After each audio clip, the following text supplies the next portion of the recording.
I just want to shoot a little public service announcement here.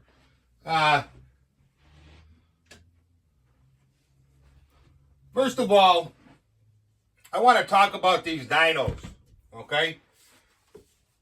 And this is nothing against anybody on YouTube that has built their own dyno.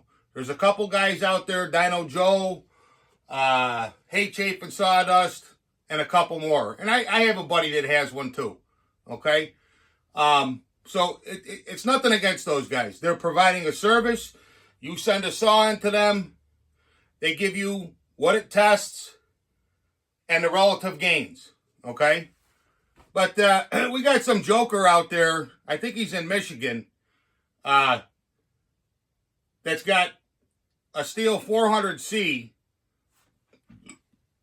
which, by the way, if you're thinking about getting one, I'd get one now because rumor has it that saw is going away.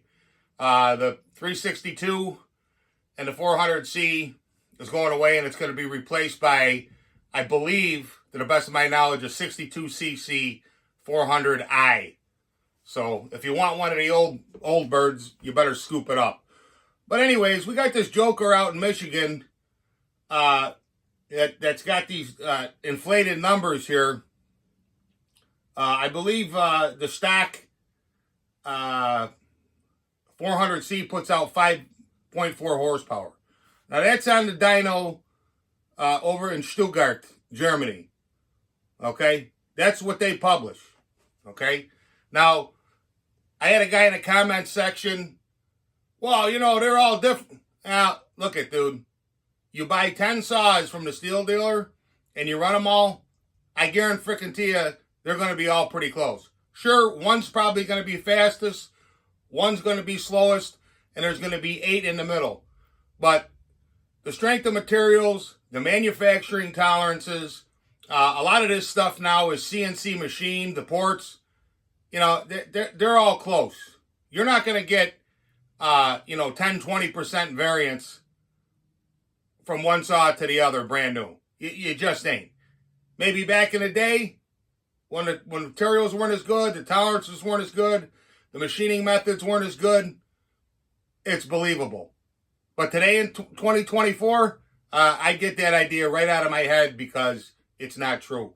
But anyways, getting back to this joker there in Michigan, I will put up $1,000 of my own money for you to send that supposed 8.8 or 9 horsepower saw over to Virginia Beach or over to Stuttgart, Germany, and I'll even pay the shipping and have them run your saw on that dyno. And I'll pay the shipping there and back, and I'll bet $1,000 that it don't put out 8.8 horsepower. You're full of shit, okay? So, I mean, the dyno is a useful tool for relative results. And I'm not, shining nothing on anybody or saying anybody's doing anything. But when you're saying somebody that doesn't really know and they just watch a video and, oh my God, that thing's got 9 horsepower, 8.8 horsepower. Yeah, but that's because the saw started off at 6.1 horsepower, which is 11% higher than the steel 5.4 horsepower number. Yes, relatively from 6.1, it made 8.8 horsepower. But if you take the correction factor of 11%, that that saw that comes from 5.4 would actually come out to about 7.8 horsepower, which is still impressive. I mean, don't get me wrong, that's very powerful. But it's not what you're saying. You're almost a full horsepower lower than what you're claiming. So, like I said, put up or shut up.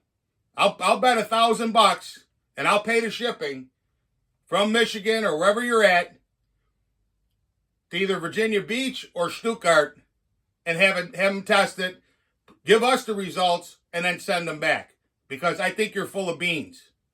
Some kid watching your video that don't really know saws is going to look at that and say, oh my God, 8.8 horsepower. Wow, this guy, holy mackerel. This guy can perform miracles here. But that's really not what the number is. It's more about 7.8, if we can believe believe what we have here. Which I'm giving Joe's dyno the benefit of the doubt. Now, you also got to understand that if I take this saw when it's cold and run it on a dyno, I'm going to get better numbers versus when it's warm. And you're also going to notice, if you're being intellectually honest, that you're seeing different variances. So on this run, you got 8.3 horsepower, this one 8.5, this one 8.8. Okay, so there's a variance there. And again, I'm not knocking anybody. It is what it is. But like I said, some kid's going to look at that video and say 8.8 horsepower, and then look at the steel documentation, 5.4. Oh my God, this guy picked up 3.4 horse. Not without a pipe, you didn't, buddy. Hit the brakes. I mean, you can try and bullshit people on YouTube, but you're not going to bullshit me and some of these other guys out here because we know better. Okay? So that's that. So that's the deal. And people watching, if you are making a saw, taking it from 5.4 horsepower and bringing it to 7.8, that's not a work saw. There's no, that thing wouldn't last a week in the woods working it. No way. You built yourself a toy, which if you're into going zip, zip, zip, that's fine. Knock yourself out. But let's just be intellectually honest and let's not try and shine on with the bullshit. Because like I said, you ain't going to bullshit me. Okay?